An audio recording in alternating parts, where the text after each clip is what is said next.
Hello friends, நம்ம வீட்டில் இன்றைக்கி என்னென்னா சுட சுட சாதம் தான். பாருங்கள், பிளேட்டில் போட்டுக்கலாம். நல்ல சாப்பாடு நான் வடிச்சிருக்கேன். அடுத்தது நம்ம வீட்டில் என்ன சாம்பார்னா, நான் இதில் என்ன கீரை போட்டிருக்கேன்னா வெந்தய கீரை தான் நான் போட்டிருக்கேன். வெந்தயக்கீரை சாம்பார் தான். அப்படியே வெந்தயக்கீரை சரி இந்த கிளைமேட்டு கொஞ்சம் குளிர்ச்சியாக இருக்குன்னு சொல்லிட்டு நான் வெந்தயக்கீரை தான் ரெடி பண்ணியிருக்கேன். அடுத்தது என்னென்னா, நம்ம முட்டை வேக வச்சுருக்கோம். நம்ம ஒரு முட்டை எடுத்து வச்சுக்கிறேன். அடுத்தது என்னென்னா கீரை, முருங்கைக்கீரை தான். இதில் சூப்பு, நான் முருங்கைக்கீரை சூப் வச்சேன். அதை குடிச்சிட்டு அதை அப்படியே தேங்காய் திருவி போட்டு நான் அப்படியே பொரியல் மாதிரி பண்ணிட்டேன்.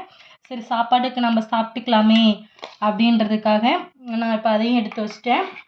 அடுத்தது என்னென்னா பாயாசம், பால் பாயாசம். பால் பாயாசம் தான் இது. என்னோடய ஃப்ரெண்டு இன்றைக்கி கொடுத்தாங்க. எங்கள் வீட்டில் பால் பாயாசம் செஞ்சோம் அப்படின்னு சொல்லிட்டு இதை நான் சாப்பிட்டு முடிச்சுட்டு அதை நான் ட்ரை பண்ண போகிறேன். சூப்பராக இருக்கு. ஆனால் ஃபஸ்ட்டு கொஞ்சம் குடிச்சு பார்த்தேன், நல்லாயிருக்கு. நீங்களே கண்டிப்பாக ட்ரை பண்ணி பாருங்கள். பாய்.